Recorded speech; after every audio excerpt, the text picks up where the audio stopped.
திருவண்ணாமலையில் ஏராளமான வீடுகள் விடுதிகளாக மாறியிருப்பதால் அங்கு வசிக்கும் மக்களுக்கு வாடகை வீடு கிடைக்காத நிலை காணப்படுகிறது.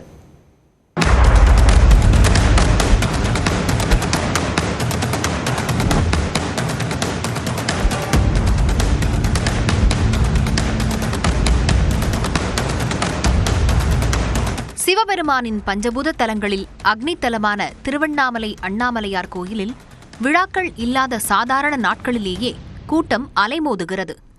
அதிலும் வார இறுதி நாட்கள் என்றால் திருவண்ணாமலை நகரமே களை கட்டும் அளவுக்கு பக்தர்களின் வருகை வெகுவாக அதிகரித்துள்ளது. தமிழ்நாடு மட்டுமின்றி ஆந்திரா, தெலங்கானா, கர்நாடக மாநிலங்களிலிருந்தும் ஏராளமானோர் வருவதால் கோயிலை சுற்றியுள்ள வீடுகள் பெரும்பாலானவை தற்போது விடுதிகளாக மாறியுள்ளன. மாத வாடகை மூலம் கிடைக்கும் வருவாயை பக்தர்களுக்கு நாள் வாடகைக்கு விடுவதன் மூலம் ஒரே வாரத்தில் பெற்றுவிட முடிவதால் வீட்டு உரிமையாளர்கள் வீடுகளை விடுதிகளாக மாற்றுவதாக கூறப்படுகிறது. இதனால் செங்கம் சாலை, பெரும்பாக்கம் சாலை, ரமணாசிரமம் எதிர்ப்புறம், வஉசி நகர், வேங்கிக்கால், அடி அண்ணாமலை உள்ளிட்ட இடங்களில் ஹோம் ஸ்டே என்ற பெயரில் வீடுகள் விடுதிகளாக மாற்றப்பட்டுள்ளன. இங்கு பக்தர்களின் பாதுகாப்பை உறுதி செய்ய வீடுகளை விடுதிகளாக மாற்றியவர்கள் உரிய அனுமதி பெற்றிருக்கிறார்களா என ஆய்வு செய்து விடுதிகளை முறைப்படுத்த மாவட்ட நிர்வாகம் நடவடிக்கை எடுக்க வேண்டும் என்ற கோரிக்கை எழுந்துள்ளது.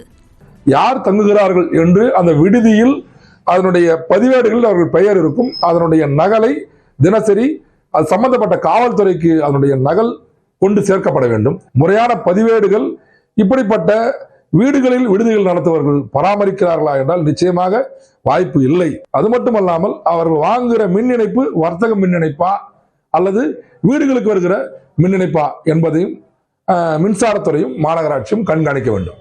இது ஒருபுறம் இருக்க, மாத வாடகைக்கு வீடு கிடைப்பது கடினமாக இருப்பதால் மக்களின் நிலையும் திண்டாட்டமாகியுள்ளது. வாடகை கிடுகிடுவென அதிகரித்ததால் அந்த அளவு தொகையை கொடுக்க முடியாமல் சிரமப்படுவதாக வாடகை வீட்டில் வசிப்பவர்கள் கூறுகின்றனர். வாடகை வீடு முதல்ல 1000-2000 தான் இருந்துச்சு. இப்போ இது கர்நாடகா ஜனங்களும் ஆந்திரா ஜனங்களும் வர்றதுனால இப்போ வாடகையும் அதிகமாக ஆயிடுச்சு.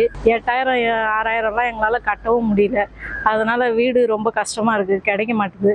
ஒரு மாதம் உழைத்து கிடைக்கும் பணத்தில் பாதிக்கும் மேலாக வாடகைக்கே கொடுக்க வேண்டிய நிலைக்கு தள்ளப்பட்டிருப்பதாக திருவண்ணாமலை வஉசி நகரில் வாடகை வீட்டில் வசிக்கும் பூ வியாபாரி தெரிவித்துள்ளார்.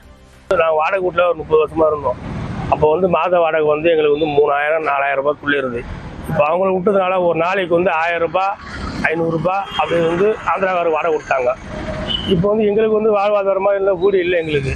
அதனால அரசாங்கம் எங்களுக்கு எங்கன்னா ஒரு இடம் காமிச்சு எங்களுக்கு இடம். இப்போ எங்களை அவுட்டர் ஏரியாவில் போனால் எங்களுக்கு வீடு 5000-க்கு 6000-க்கு வெளியே கேட்குறாங்க. நாங்கள் எங்கே போகிறது? ஒரு நாளைக்கு 300-400 ரூபா சம்பாதிக்கிறேன். மாதத்துக்கு எனக்கு 10,000 ரூபாய், அவ்வளோதான் அதிகபட்ச சம்பளமே. வாடகையே என்னால் கொடுக்க முடியல. குறைந்த வாடகைக்கு வீடு கிடைக்காதவர்கள் நல்லவன்பாளையம், சமுத்திரம், ஏந்தல் போன்ற கிராமப்புற பகுதிகளுக்கு இடம்பெயரும் நிலைக்கு தள்ளப்பட்டுள்ளனர். எனினும் தற்போது அங்கும் வாடகை அதிகரித்துவிட்டதாக மக்கள் கூறுகின்றனர். இதனால் ஏழை எளிய மக்களுக்கான குடியிருப்புகளை அரசு கட்டித்தர வேண்டும் என்ற கோரிக்கை எழுந்துள்ளது. அதிகமாக பார்த்தா ஆந்திரா, தெலுங்கானா, கர்நாடகாலேருந்து நிறைய ஜனம் வர ஆரம்பிச்சதுனால என்னாச்சுன்னா இங்கே இருக்கிற வாடகை எல்லாமே ஏறி போச்சு. இப்போ என்னன்னா ஃபர்ஸ்ட் எல்லாம் பார்த்தீங்கன்னா 2000-3000 தான் ஒரு மாதம் பூரா ஒரு குடும்பம் செய்கிற அளவுக்கு வாடகை வாங்கிட்டு இருந்தாங்க திருவண்ணாமலையில். ஆனால் இப்போ என்னன்னா வார இறுதி நாட்களில் சனி, ஞாயிறு, திங்கட்கிழமெல்லாம் 3 நாள் சரியான ஜனம் வரதுனால அந்த ஒரு மாதம் வாடகை அந்த 3 நாளே எடுத்துறதுனால ஏழை எளிய மக்கள் ரொம்ப பாதிக்கப்படுறாங்க. ஏழை எளிய மக்களை பார்த்து ஒரு மாவட்ட நிர்வாகம் என்ன பண்ண ஒரு தொகுப்பு வீடு மாதிரி கட்டி அங்கே ஏதாவது வசதி பண்ணி விட்டா கொஞ்சம் நல்லா இருக்கும். திருவண்ணாமலை நகர்பகுதியில் சொந்த வீடு இல்லாமல் வாடகை வீட்டில் வசிக்கும் மக்களின் வாழ்க்கை சிறக்க அரசு வழிகாட்டுமா என்பதே எதிர்பார்ப்பாக உள்ளது.